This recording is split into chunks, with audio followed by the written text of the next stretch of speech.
பாண்டிச்சேரியிலேருந்து ஒரு 23 கிலோமீட்டரில் திருவக்கரை இருக்குது. இது இந்த கோவில் வந்து ரொம்ப சக்தி வாய்ந்த கோவில், காளி கோவில். இப்போ நம்ம அங்கே தான் போக போகிறோம். போகிற வழியில் பார்த்தீங்கன்னா சங்கராபரணி ஆறு இருக்குது. அதை தான் இப்போ நான் உங்ககிட்ட காமிச்சிட்டு இருக்கேன். எவ்வளோ இயற்கை அழகான, எவ்வளோ சூப்பரான இடம் பாருங்கள். ரொம்ப பீஸ்ஃபுல்லான இடம். அந்த இடம் தான் இப்போ நம்ம பார்த்துட்டு இருக்கோம்.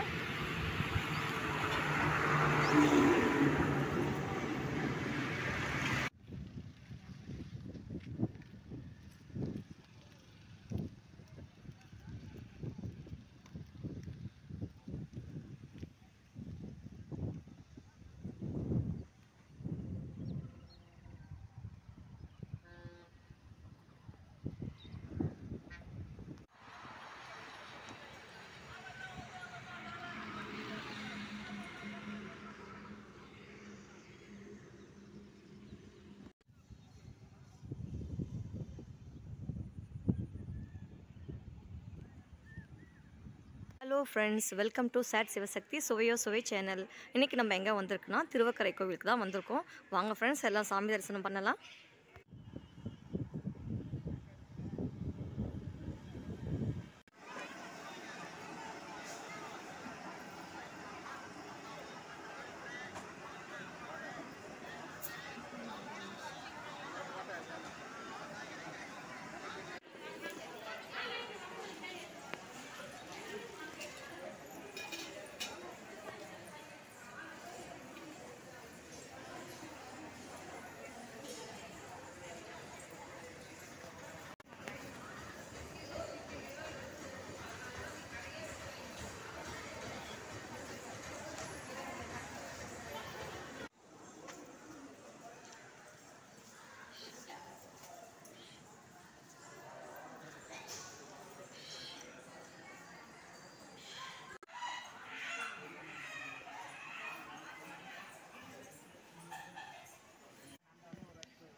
கோவிலில் வருஷம் முழுக்கவே இந்த கோவிலில் வந்து ரொம்ப கூட்டம் இருக்கும்.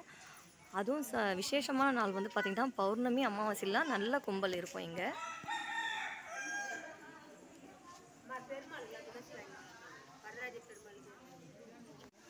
நம சிவாய, நம சிவாய, சிவாய நம சிவாய.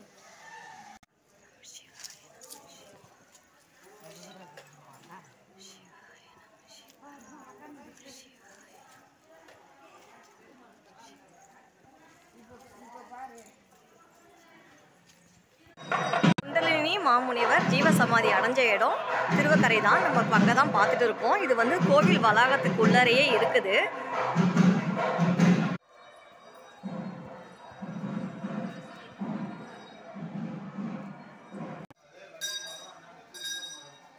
இது வந்து வில்வ மரம். இங்கே வந்து பார்த்திங்கன்னா குழந்தை பேர் இல்லாதவங்க இங்கே வந்து தொட்டில் கட்டிங்கன்னா குழந்தை பிறக்குன்னு சொல்லிட்டு ஒரு ஐதீகம் இருக்குது. அதுதான் இப்போ நம்ம பார்த்துட்டு இருக்கோம்.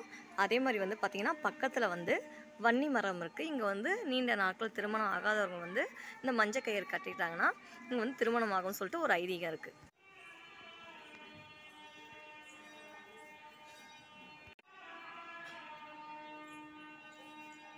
ஃப்ரெண்ட்ஸ், எல்லோரும் சாமி தரிசனம் பண்ணிங்களா? உங்களுக்கு இந்த வீடியோ பிடிச்சிருந்தா லைக் பண்ணுங்கள், ஷேர் பண்ணுங்கள், மறக்காமல் சப்ஸ்கிரைப் பண்ணுங்கள். மீண்டும் இன்னொரு வீடியோவில் சந்திக்கலாம்.